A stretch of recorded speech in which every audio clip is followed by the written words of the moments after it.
जय हिंद। दोस्तों, UPSC aspirants को आप दो कैटेगरी में डिवाइड कर सकते हो। एक कैंडिडेट्स वो होते हैं जिनको क्लियर होता है कि मुझे सिर्फ और सिर्फ अगर गवर्नमेंट जॉब करनी है तो वो यूपीएससी सिविल सर्विसेज एग्जाम के थ्रू ही करनी है, अदरवाइज मैं या तो अपना काम करूंगा या कोई कॉर्पोरेट में अच्छे लेवल पे जॉब करूंगा। और दूसरे कैटेगरी ऑफ कैंडिडेट्स होते हैं, उनको होता है कि फर्स्ट प्रायोरिटी तो है यूपीएससी के थ्रू अगर क्लास ए की कोई जॉब मिल जाए, अगर वो नहीं मिली तो कोई भी और गवर्नमेंट जॉब करूंगा, बट करूंगा गवर्नमेंट जॉब ही, चाहे स्टेट सिविल सर्विसेज के थ्रू एंटर करूं या एसएससी सीजीएल जैसे एग्जाम के थ्रू एंटर करूं, कोई भी गवर्नमेंट जॉब में एंटर करूंगा, बट और किसी सेक्टर की तरफ नहीं जाऊंगा। सो आज का सेशन ये सेकंड टाइप ऑफ कैटेगरी जो होते हैं एस्पिरेंट्स, उनके लिए बहुत इंपॉर्टेंट है। आज के सेशन को आपको ध्यान से समझना है कि किस तरह से ये जो एसएससी का रिसेंटली एक नोटिफिकेशन आया है उसकी वजह से आप लोगों को फायदा हो सकता है। आपको पता है लास्ट वीकेंड एसएससी का सीजीएल जो एग्जाम होता है उसका नोटिफिकेशन आया है इस साल का, और इसमें एक तो रिकॉर्ड नंबर ऑफ वैकेंसीज आई हैं और सेकेंडली बहुत ज्यादा चेंजेस हुए हैं पैटर्न के अंदर। हम समझेंगे आज के सेशन में कि यूपीएससी एस्पिरेंट्स के लिए ये चीज किस तरह से इंपॉर्टेंट है। एसएससी एस्पिरेंट्स के लिए तो है ही, उनके लिए भी ये सेशन काफी इंपॉर्टेंट होगा, बट यूपीएससी एस्पिरेंट्स जो कि मैंने अभी डिस्कस किया उनके लिए भी इंपॉर्टेंट है। स्टार्ट करते हैं विद दिस सेशन। सबसे पहले हम बात करते हैं नंबर ऑफ वैकेंसीज की। अगर हम पिछले कुछ सालों का पैटर्न देखें, ये एसएससी की वेबसाइट से मैंने डिराइव किया डाटा, तो अगर हम 19, 20, 21 का जो एग्जाम था उसमें टेंटेटिव नंबर ऑफ वैकेंसीज की बात करें तो ईयर 19 के अंदर जो वैकेंसीज थी लगभग थी 8428, मतलब 8428। 2020 के अंदर थी 6506 और 2021 के लिए जो टेंटेटिव है 7686।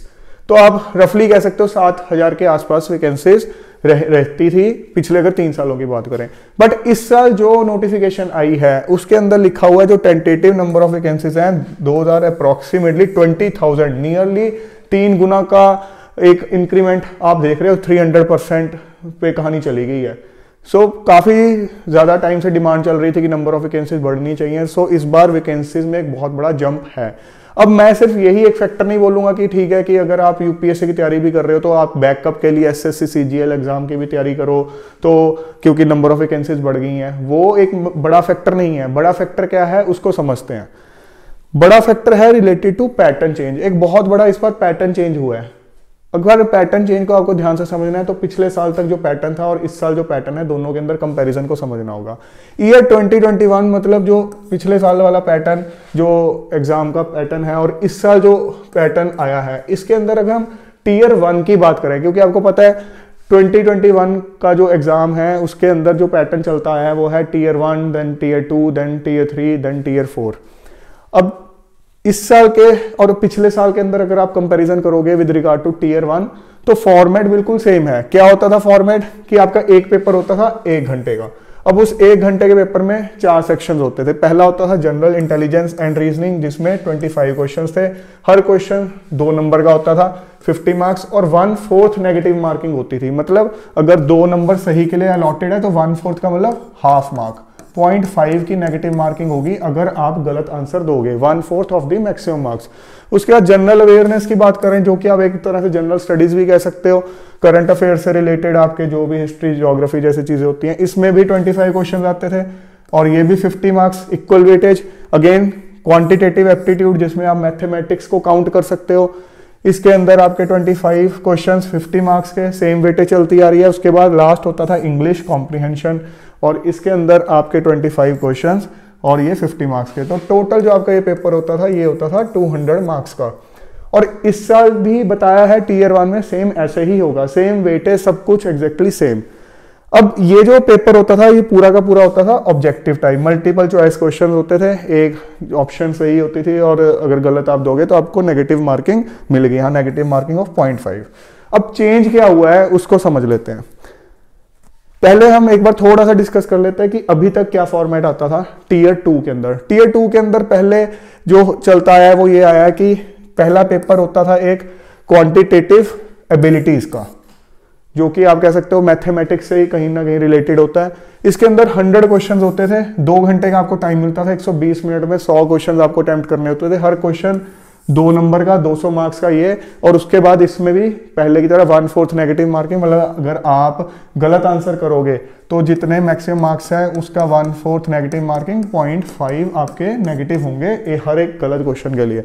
उसके बाद अगर पेपर 2 की बात करें, ये एक एक्सक्लूसिव अलग पेपर होता था 2 घंटे का। उसके बाद पेपर 2 होता था जो कि था इंग्लिश लैंग्वेज एंड कॉम्प्रिहेंशन का। इसमें 2 घंटे का टाइम अगेन मिलता था आपको। 2 घंटे के अंदर आपको 200 क्वेश्चन, 120 मिनट में आपको 200 क्वेश्चन अटेम्प्ट करने होते थे, और उसके लिए आपके 200 मार्क्स का ये पेपर था। मतलब हर क्वेश्चन के लिए आपको 1 नंबर सही के लिए मिलता था। अगेन 1/4 नेगेटिव मार्किंग होती थी, तो यहाँ पे गलत के आपके 0.25 माइनस हो जाएंगे, डिडक्ट हो जाएंगे। इसके बाद पेपर 3 होता था जो कि हर एक के लिए नहीं होता था। अगर स्टैटिस्टिक्स डिपार्टमेंट के अंदर आपको मिनिस्ट्री ऑफ स्टैटिस्टिक्स के अंडर जॉब करनी है तो वो पेपर उन्हीं के लिए होता था। अगर आप देना चाहते हो, आपसे पहले पूछा जाता था, तो ये पेपर सिर्फ उन्हीं के लिए होता था। और पेपर 4 होता था जनरल स्टडीज, लिखा हुआ ये वो वाली जनरल स्टडीज नहीं है, but it is related to finance and economics. तो ये अकाउंट्स डिपार्टमेंट में ऑडिट, आपने ऑडिट वाली पोस्ट लेनी है, अकाउंटेंट वाली पोस्ट लेनी है, तो ये उससे रिलेटेड था। तो these 2 papers were not for everyone, but ये सबके लिए होते थे। तो टीयर 1 के पेपर सबके लिए, पूरा का पूरा पेपर सबके लिए कॉमन होता था। उसके बाद जब टीयर 1 जो क्वालिफाई करते थे उनकी लिस्ट आती थी, तो वो देते थे पेपर 1 एंड पेपर 2 सबके सब, और ये पेपर 3 पेपर 4 वो देते थे जो स्पेसिफिक उन पोस्ट पे जाना चाहते थे। उसके बाद जो टीयर 1 क्वालिफाई करते थे वो टीयर 2 के साथ साथ टीयर 3 भी देते थे। ऐसा नहीं था कि पहले टीयर 2 क्वालिफाई करोगे फिर टीयर 3 भी देते थे। तो टीयर 3 क्या था, ये एक डिस्क्रिप्टिव पेपर था, मतलब सब्जेक्टिव पेपर होता था। आपको इंग्लिश या हिंदी दोनों में से एक मीडियम चूज करना है, उसमें देते थे। अब इसमें बेसिकली एसे लिखना, precis writing, letter, application writing, ये सब चीजें इसमें चेक की जाती थी, और ये एक 100 मार्क्स का पेपर होता था 1 घंटे का। अब लेकिन ये पेपर सबका इवेल्युएट नहीं होता था। ये पेपर इवेल्युएट किसका होता था, जिसके टीयर 1 और टीयर 2 के जो मार्क्स मिला के कट ऑफ से ज्यादा होते थे, इवेल्युएट सिर्फ उन्हीं का होता था। देते सब थे टीयर 1 क्वालिफाई करने वाले, बट इवेल्युएट सिर्फ उन्हीं का होता था।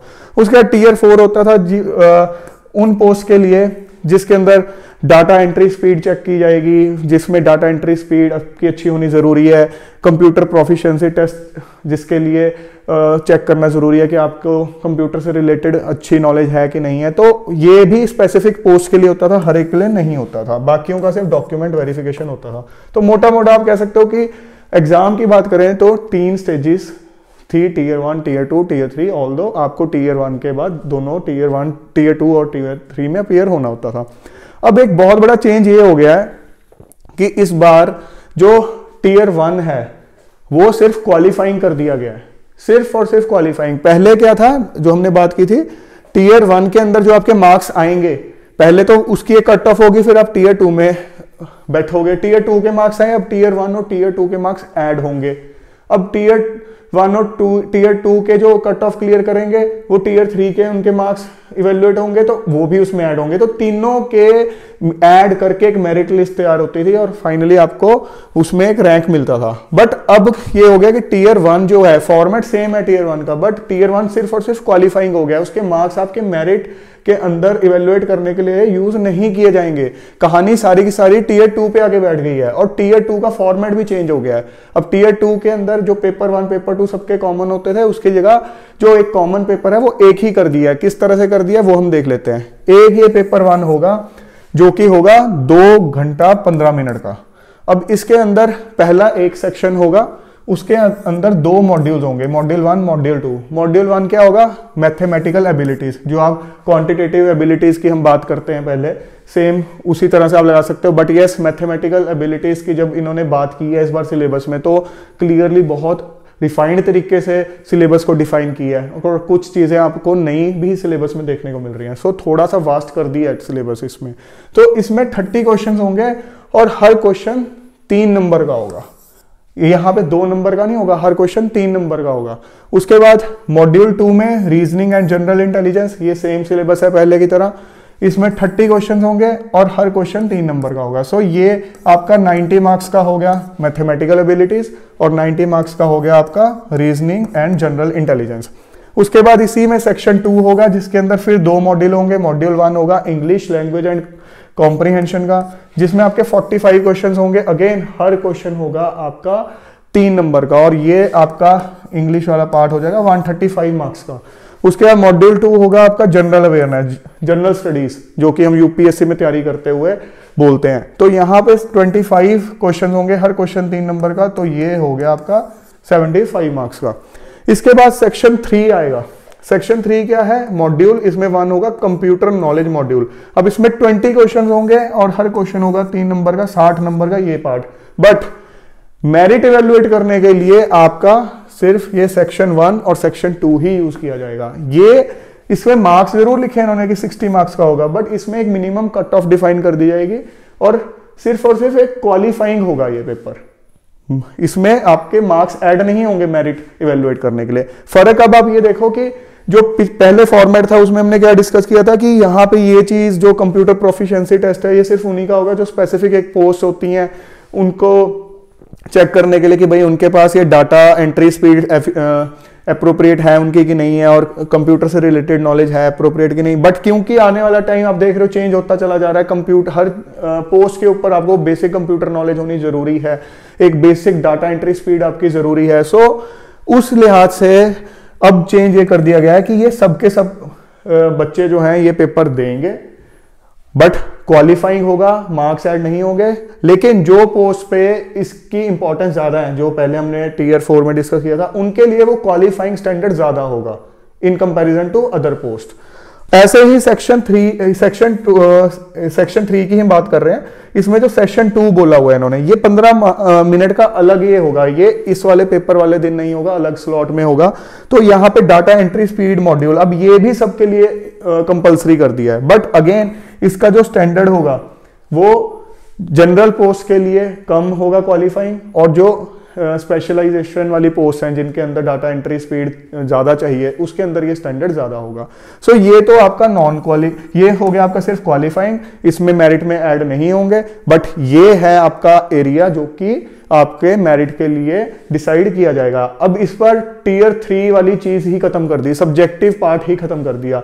जो कई बच्चों को होता था कि ऑब्जेक्टिव के अंदर मुझे पता है मेरे इतने मार्क्स बन रहे हैं, इतने मार्क्स मेरे आ जाएंगे, लेकिन सब्जेक्टिविटी के कारण मैं नहीं प्रिडिक्ट कर सकता कितने मार्क्स आएंगे, वो एलिमेंट ही बाहर कर दिया गया है। अब थोड़ा सा और नोटिफिकेशन में जो इंपॉर्टेंट पॉइंट्स हैं उनको समझ लेते हैं। हाँ, यहाँ पेपर 2 पेपर 3 जैसा कि हमने देखा था टीयर 2 में पहले से होता है, वो एज इट इज रखा है। 100 क्वेश्चन स्टैटिस्टिक्स के, 100 इसके फाइनेंस एंड इकोनॉमिक्स के। बट अगेन ये सिर्फ स्पेसिफिक स्टैटिस्टिक्स से रिलेटेड पोस्ट के लिए है और ये अकाउंट्स और ऑडिट वाली पोस्ट के लिए है। तो हम जनरल की यहाँ बात कर रहे हैं। अब यहाँ पे जो ये चीजें लिखी हुई हैं कि ये स्टैटिस्टिकल ऑफिसर के लिए ये पेपर होगा, वो मैं आपके साथ ऑलरेडी डिस्कस कर चुका हूँ। आगे चलते हैं। एक जो ये हाईलाइट करके लिखा हुआ है नोटिफिकेशन का ही ये स्क्रीनशॉट है। It will be mandatory for the candidates to qualify all the sections of paper 1। Paper 1 कौन सा हुआ जो अभी हमने पीछे डिस्कस किया है, पेपर 1, कि इसका हर एक सेक्शन के अंदर जो मॉड्यूल भी है उसके हर एक की कट ऑफ यहाँ आपको क्लियर करनी होगी। Will consist of, will qualify all the section, not modules but sections. यहाँ पे मॉड्यूल वाली बात मैंने गलत बोली, हर सेक्शन की एक कट ऑफ डिफाइन की जाएगी। इस सेक्शन की अलग कट ऑफ होगी, इसकी अलग कट ऑफ होगी, तो वो इंडिविजुअल कट ऑफ भी आपको क्लियर करनी होगी। ऐसा नहीं है कि ओवरऑल ही कट ऑफ होगी। और उसके बाद मल्टीपल चॉइस क्वेश्चंस होंगे, ऑब्जेक्टिव टाइप क्वेश्चंस होंगे, नेगेटिव मार्किंग होगी। यहाँ पे एक बहुत ही इंपॉर्टेंट बात है, there will be a negative marking of 1 mark for each wrong question in section 1, 2 and module 1 of section 3 of paper 1। अब ये एक बहुत इंपॉर्टेंट और चेंज है। अभी तक हम बात करते आए हैं कि 1/4 नेगेटिव मार्किंग की, चाहे वो टीयर 1 था, टीयर 2 था। यहाँ पे टीयर 1 में तो 1/4 ही है, बट यहाँ अगर आप देखोगे जो नेगेटिव मार्किंग है वो 1/3 हो गई है। इन्होंने बोला कि हर गलत क्वेश्चन के लिए आपके 1 नंबर कटेगा, तो क्योंकि सही के लिए आपको 3 मिल रहे हैं तो 1/3 नेगेटिव मार्किंग होगी, तो -1 होगा हर गलत के लिए। तो नेगेटिव मार्किंग बढ़ा दी गई है। यहाँ आपको ये चीज इंपॉर्टेंट ध्यान रखनी है कि यहाँ अगर आप तुक्के मारने की कोशिश करोगे या रिस्क लेने की कोशिश करोगे तो उसका स्कोप थोड़ा घटा दिया गया है। अब थोड़ा सिलेबस की बात कर लेते हैं। मैथमेटिकल एबिलिटीज, जो पहले क्वांटिटेटिव एबिलिटीज के नाम से सिलेबस में मेंशन होता था, वो टीयर 2 में इस बार मैथमेटिकल एबिलिटीज के नाम से है। और क्योंकि इसको सिलेबस को और क्रिस्टल क्लियर कर दिया है, स्पेसिफिकली डिफाइन किया है। ट्रिग्नोमेट्री में आप देख रहे हो एग्जाम्पल के साथ बताया है कि किस तरह के आइडेंटिटीज भी आपको इन पे ध्यान रखना है। सो एक बार अच्छे से आपने इस सिलेबस को देखना है। जो चीज़ें आपको लगता है पहले सिलेबस में मेंशन नहीं थी उस पर थोड़ा ज़्यादा ध्यान रखना है, पहले वाली जो है उस पर तो आपको रखना ही रखना है। इसी तरह से अगर हम रीजनिंग एंड जनरल इंटेलिजेंस की बात करें तो ये exactly word to word same syllabus है। अगर इंग्लिश लैंग्वेज एंड कॉम्प्रीहेंशन की बात करें ऑलमोस्ट सारा सेम है, एक्सेप्ट ये एक वोकेबुलरी वर्ड यूज किया है, ऑल्दो वो पहले भी इंक्लूडेड था। हाँ, यहाँ पे एक चीज इंपॉर्टेंट जो इन्होंने मेंशन किया वो है टू टेस्ट कॉम्प्रीहेंशन 3 और more paragraphs will be given and questions based on that will be asked. यहाँ इंपॉर्टेंट चीज एक देखे हो आप, at least 1 paragraph should be a simple, 1 based on a book और story and the other 2 paragraphs should be on current affairs based on a report or an editorial। मतलब एक तो टीयर 2 में जहां पहले जनरल स्टडीज होता ही नहीं था, एक तो जनरल स्टडीज भी आ गया और कॉम्प्रीहेंशन में भी उन्होंने बोला है कि करंट अफेयर्स पे बेस्ड भी एक पैराग्राफ होगा। तो कहीं ना कहीं करंट अफेयर्स को, जनरल स्टडीज को इस बार ज्यादा एम्फेसिस दिया जा रहा है। जनरल अवेयरनेस, जनरल स्टडीज की बात करें तो सिलेबस की वर्डिंग ऑलमोस्ट सेम है, बट आपको थोड़ा, क्योंकि हम यूपीएससी एस्पिरेंट्स की भी हम बात कर रहे हैं तो उनके लिए ये कोई बहुत मुश्किल टास्क नहीं होने वाला जनरल स्टडीज का। मिनिमम क्वालिफाइंग मार्क्स जो अभी हम बात कर रहे थे कि हर सेक्शन के अंदर आपको मिनिमम क्वालिफाइंग मार्क्स को क्रॉस करना है, तो अनरिजर्व कैटेगरी के लिए वो है 30%, ओबीसी और इकोनॉमिकली वीकर सेक्शन के लिए 25% और अदर कैटेगरीज के लिए 20%। इसी तरह से जो डाटा एंट्री टेस्ट है उसमें जो एक एरर्स का स्कोप है कि कितने एरर्स आप मैक्सिमम कर सकते हो, वो अनरिजर्व कैटेगरी के लिए 20%, ओबीसी के लिए 25% और अदर कैटेगरीज के लिए 30%। अब यहाँ पे जो मैं एक इंपॉर्टेंट चीज आपको पहले बता चुका हूँ, जो बोल्ड करके नोटिफिकेशन में लिखा है, नोटिफिकेशन आपको वर्ड टू वर्ड एक बार पूरी पढ़नी चाहिए, ये आपको पढ़ना जरूरी है। Merit list will be prepared on the basis of overall performance of candidates in tier 2 examination only word आप यहाँ पे ध्यान से पढ़ लो कि अब जो मेरिट लिस्ट है वो सिर्फ टीयर 2 के बेसिस पे बनेगी, टीयर 1 ऑटोमेटिकली क्वालिफाइंग हो गया है।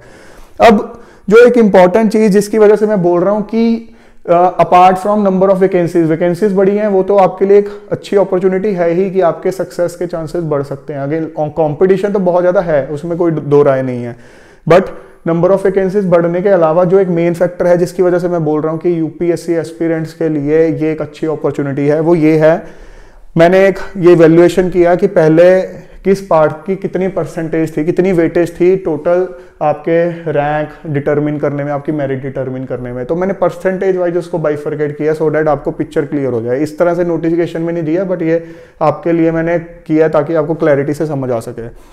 अगर हम अभी तक जो पैटर्न चलता आ रहा था 2021 तक, अब यहाँ पे मैंने मेंशन किया हुआ है कि उसके अंदर जो वेटेज थी फाइनल सिलेक्शन के लिए, फाइनल सिलेक्शन टोटल आपको पता है 200 मार्क्स का आपका टीयर 1 का पेपर और 400 मार्क्स का आपका टीयर 2 का पेपर और 100 मार्क्स का आपका टीयर 3 का पेपर, तो 700 नंबर होते थे बेसिकली, जहां पे आपकी मेरिट जिसके बेसिस पे डिसाइड की जाती थी।